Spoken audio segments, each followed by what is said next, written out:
Have you ever had this strange moment where you wake up after 60 and for no reason at all, you feel like time is looking at you, not judging, not rushing, just silently asking, what will you do with the time you have left? In this video, we'll walk through 5 Buddhist teachings that can transform the rest of your life, not as advice for the old, but as awakening for the wise. If you've ever felt like you're slowing down, but your soul is waking up, then you've arrived at the perfect place. We'll breathe like a monk, let go of heavy bags, and remember how to walk, not to chase time, but to meet it with peace. And by part 5, you may realize your most meaningful years aren't behind you, they're quietly waiting in front. If this resonates with you, subscribe to Lotus Light Teachings, where every week we bring you cinematic Buddhist wisdom to help you age, heal, and awaken one breath at a time. Part 1. When the mirror starts to speak. Have you ever looked in the mirror and felt like time was watching you back? Not judging you and not rushing you, just silently reminding you, you don't have forever. There's a moment, it doesn't always come on a birthday or in a hospital room. It comes quietly, often on an ordinary morning. You wake up. The world outside your window is the same, but something inside feels different. The coffee still brews, the birds still sing, but your heart whispers, am I really living or just passing time? That's when the mirror starts to speak. It doesn't speak in words. It speaks in softness, in lines around your eyes, in the way your breath slows, but your thoughts run faster, in the way the days blur, but memories sharpen. That is not sadness. That is awareness. And it's the beginning of the most sacred chapter of your life. The Buddha once said, of all footprints, that of the elephant is supreme. Of all mindfulness practices, that of remembering death is supreme. He wasn't being morbid.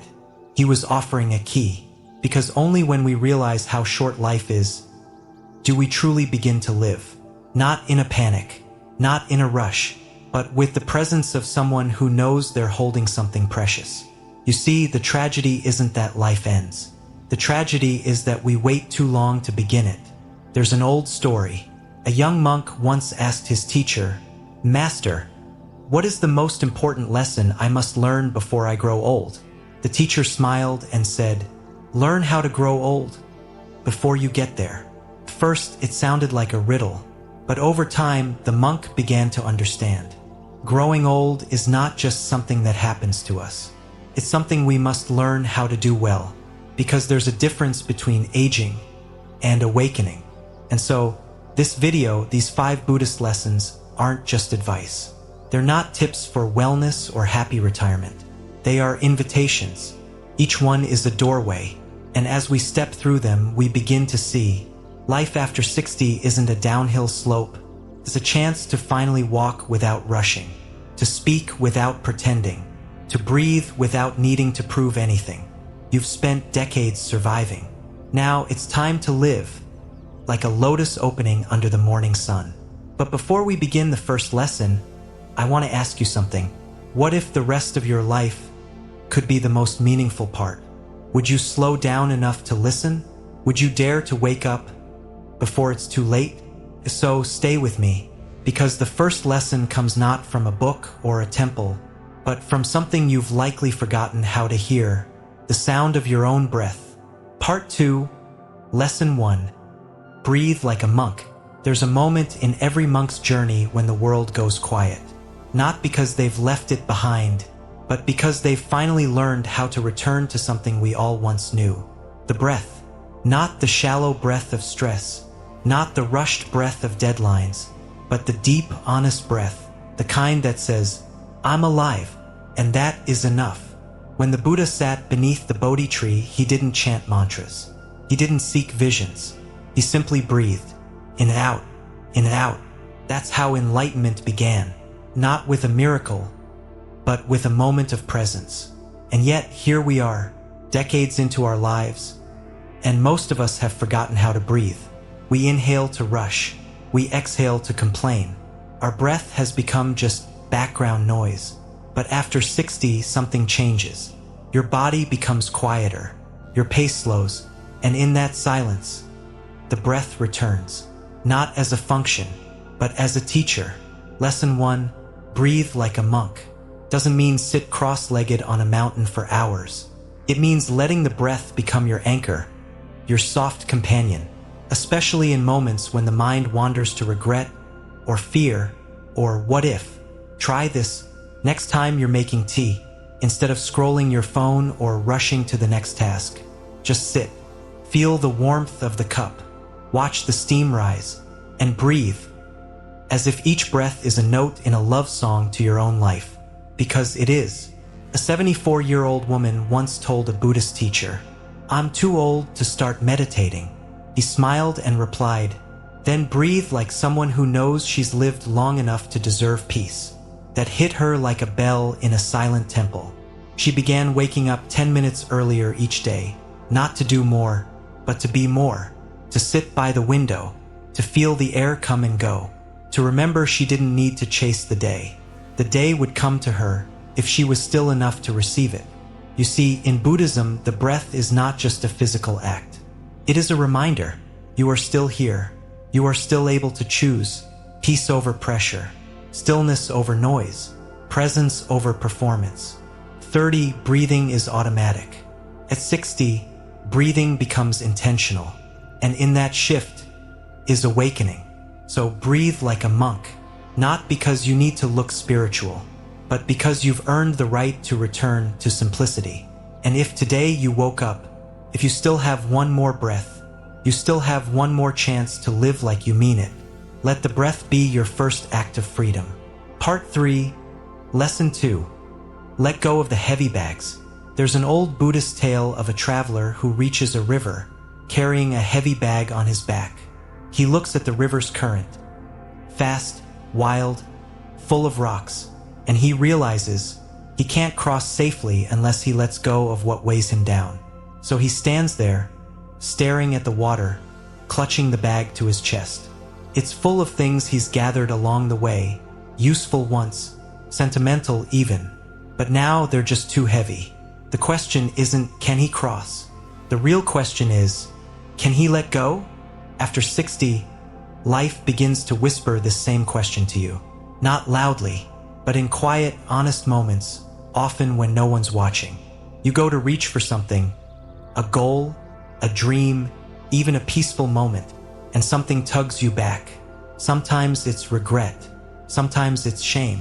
Sometimes it's a memory you never really made peace with. These are the heavy bags, and they don't live on your shoulders. They live in your heart. Lesson 2, let go of the heavy bags. We don't realize how much we're carrying until we try to rest, until we try to breathe, and the breath catches, until we try to love, but our hands are already full. The Buddha once said, holding on to anger is like drinking poison and expecting the other person to die. But it's not just anger, it's guilt, it's comparison. It's the version of yourself you thought you should be by now versus the person you quietly became. And here's the hardest part. You can't let go of something you haven't named. So I ask you gently, what have you been carrying for decades that no longer belongs in your hands? Whose approval? Which mistake? What old definition of success that doesn't match your heart anymore? Aging, in Buddhist wisdom, is not decay. It's distillation, like tea leaves steeping, releasing only what's essential. Letting go isn't loss, it's clarity. There was a woman named Claire. She turned 68 and found herself crying alone in her garden. Not because something terrible had happened that day, but because she felt a tightness she couldn't name. A Buddhist nun visited her one afternoon. She didn't say much. She just asked one question. What story are you still telling yourself that you no longer need to believe? Claire broke, not in pain, but in release. She realized she'd been carrying a story, that she had failed her children, that she wasn't useful anymore, that her best years were gone. None of it was true, but she had fed those stories like hungry ghosts. That day, she began feeding the garden instead. In Buddhism, the act of letting go is called visaga, a joyful release, not bitter, not forced. It's the peace that comes when you drop the bag at the river's edge, and step forward finally free. So tonight, before you sleep, sit with this simple reflection. What can I set down today? Even just a little. Maybe it's a grudge. Maybe it's a standard. Maybe it's the voice in your head that says, it's too late. Because it isn't. You're not too late. You're just on time to begin again. Part 4, Lesson 3, The Morning After Regret. Some mornings are heavier than others. Not because the body aches more, but because the heart remembers something you wish it could forget. You open your eyes, but before your feet touch the floor, a quiet voice inside says, you should have done better. You should have said something. You shouldn't have waited so long. It's the morning after regret, and it doesn't always come after tragedy. Sometimes it shows up decades later, in the silence between 2 sips of tea, in the face of someone you once hurt, or in the stillness of a day that looks exactly like the one before it. Regret is strange. It doesn't shout. It whispers, and its favorite time to whisper is when you're finally starting to slow down, when you've got fewer distractions, fewer tasks to run to, and just enough space for memory to come back in, with all its what-ifs and too-lates. But here's something the Buddha taught that most people miss. You are not the person who made those choices. You are the person who woke up today, aware. And that awareness is where freedom begins. In Buddhist teaching, there's a powerful term, hiryotapa. It refers to the wise conscience, the part of you that doesn't drown in guilt, but sees clearly, this action caused harm, this path brought pain, and now I choose differently. You don't need to punish yourself forever. That's not noble. That's ego in disguise. True wisdom is humble enough to bow to the past, and then gently turn the page. I once heard the story of a man in his 70s who visited a monastery. He had spent 40 years as a successful businessman, but now he could barely look anyone in the eye. He confessed to the head monk, I made too many mistakes. I climbed too many wrong ladders. I pushed too many people away. The monk didn't scold him. He didn't comfort him with cliches. He simply handed the man a broom and said, sweep the temple floor every morning, not to be forgiven, but to learn how to be gentle with something you once overlooked. The man stayed for months, and one day he told a visiting guest, I came here carrying a life of regret, but this broom taught me to clean with love, not shame. He smiled. Now I sweep my heart the same way. Lesson 3, The Morning After Regret, is about choosing compassion instead of self-judgment. It's about realizing that regret is not a prison. It's a bell, a call back to presence. Because the best apology isn't just words. It's how you live now, how you speak softer, how you listen longer, how you give without needing to be seen. So if this morning or any morning, you wake with the ache of something you cannot change, breathe, place one hand over your heart, feel it still beating, still trying, and say, I forgive the part of me that didn't know better. I honor the part of me that does now. That is enough. No dramatic redemption arc needed, just quiet consistency, like sunlight through trees. Because in the monastery of life, every morning is a chance to clean the floor again. Not because it's dirty, but because it's sacred. Part 5, Lesson 4, Walk slower, see deeper. Have you ever watched a monk walk? There's something unusual about it, almost otherworldly. Their pace is so slow you might think they're lost in thought. But if you look closer, you'll notice they're not thinking at all. They're seeing the ground, the wind in the leaves, the sunlight tracing their shadow. They walk not to get somewhere, but to be with where they are. Most of us live our lives in a hurry. We rush to meet expectations, to keep up with others, to not waste time. But somewhere along the way, we confuse movement with meaning. We become so focused on what's ahead, we forget to feel the ground beneath our feet. And then, after 60, the body slows down, not as punishment, as permission, because slowness in Buddhism is not laziness. It's reverence. There's a Zen saying, when you walk, just walk. First, it sounds obvious, but it's radical. It means Don't plan your grocery list while walking. Don't replay yesterday's arguments in your mind. Don't try to escape the moment. Just walk. And in that simplicity, something sacred awakens. Lesson 4, Walk Slower, See Deeper, is an invitation to shift from doing to being. When you walk slowly, your eyes begin to notice the little things, the way a flower leans toward the sun, the smile of a stranger, the ache in your hip, yes, even that, which reminds you that you're still alive in a body that's walked a lifetime. Slowness restores sight. Sight restores gratitude. There was a retired teacher named David.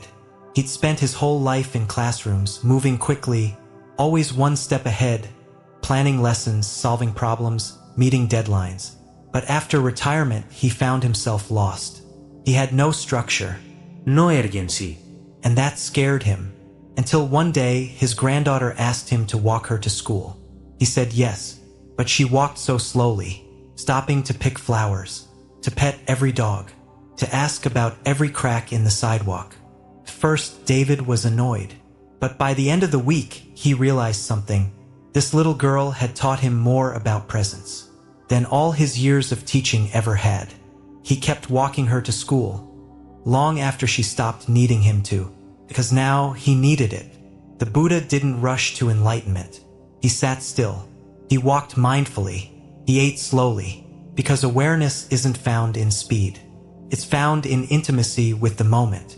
So today, try this. Walk slower than usual, just for 5 minutes. Feel your heels meet the earth. Notice the rhythm of your breath. Let the world become quiet and beautiful again, not because it changed, but because you did. We spend the first half of life rushing toward something, and the second half is our chance to return, to become the kind of person who notices the moonrise, who hears the wind in the trees, who smiles at a stranger and means it, because walking slowly isn't just about your feet. It's about your soul finally catching up with your body. Part 6, Lesson 5. Speak like it's your last sentence. There comes a time in life when words grow heavier, not because they're harder to find, but because they start to mean more. After 60, you begin to realize you don't need to speak to be heard. You don't need to fill the silence. Sometimes silence is the offering. In the monastery, young monks are often surprised at how little the elders speak. A head monk may go days without saying more than a few simple phrases. But when they do speak, you listen, because every word feels carved out of presence, not pushed from pressure. That's the wisdom of aging in Buddhism. You don't speak to perform, you speak to connect, and that changes everything. There's a story from the Thai forest tradition. A novice monk, eager to show his understanding of the Dhamma, spoke often during group discussions. One day, after a particularly long monologue, the elder monk simply said, "Before your words can help another, they must stop echoing in your own ego." It wasn't cruel. It was clear. From that day on, the novice practiced saying less, but listening more. And soon, when he did speak, his words carried the stillness of mountains. Lesson 5.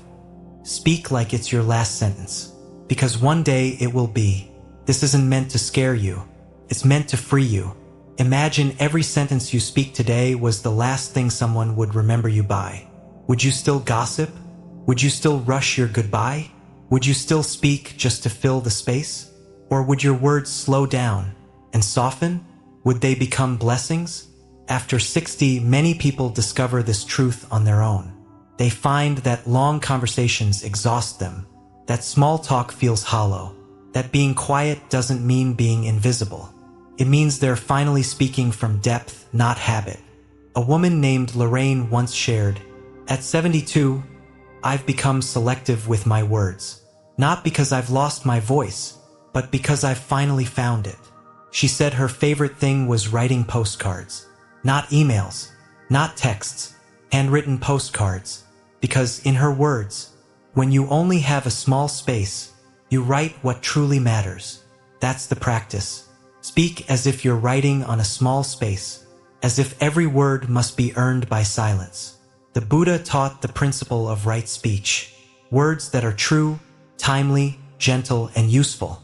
But in the later years of life, this principle deepens.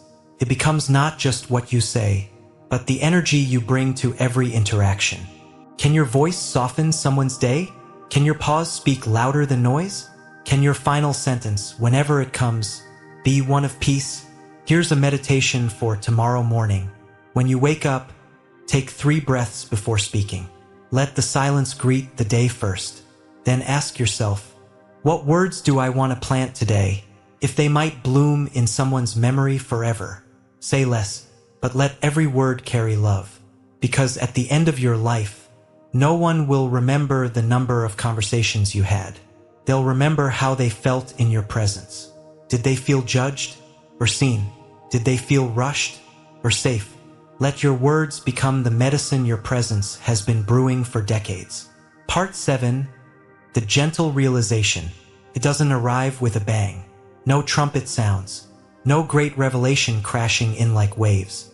The moment you've been waiting for comes quietly. It arrives when you stop waiting for it. You're sitting by a window. Maybe the afternoon sun is brushing across the floor.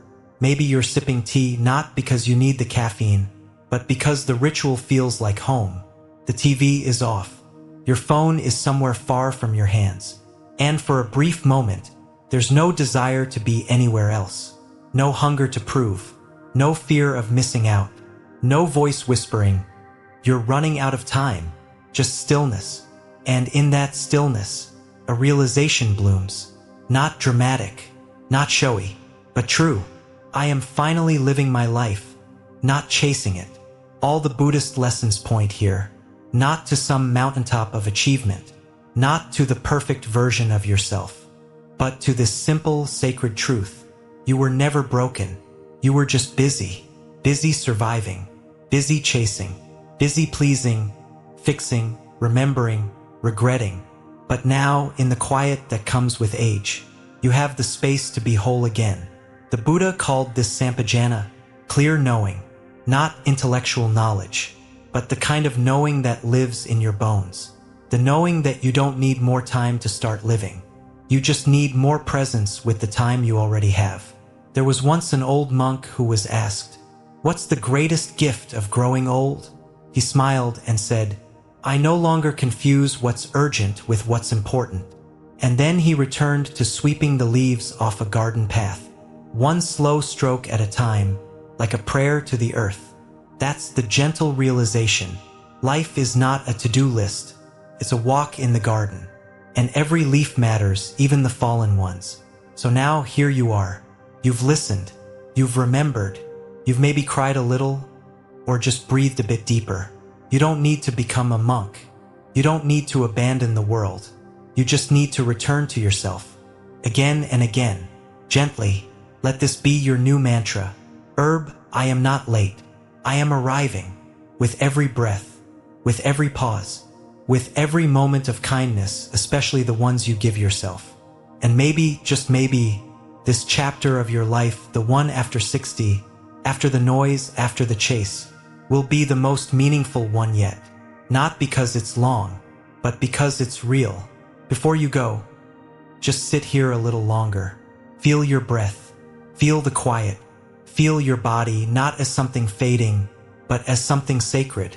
And when you're ready, walk into the rest of your day, not with urgency, but with reverence. Because life isn't a race to the finish line. It's a path of awakening, one gentle realization at a time. So here you are, 5 teachings, not to change who you are, but to help you return to what's always been waiting inside you. Not the chase, not the noise, but this, the quiet dignity of a life lived with eyes open, with breath slow, with words that bless, not just impress. Because after 60, life stops demanding speed and starts whispering meaning. And you listened. So as you move into the rest of your day, walk slower, speak gentler, and let this be your prayer. I'm not too late. I'm just on time to live meaningfully. Thank you for being here. If this touched your heart, subscribe, share it with someone you love, and remember, the lotus blooms later, but oh, how deeply it roots in stillness.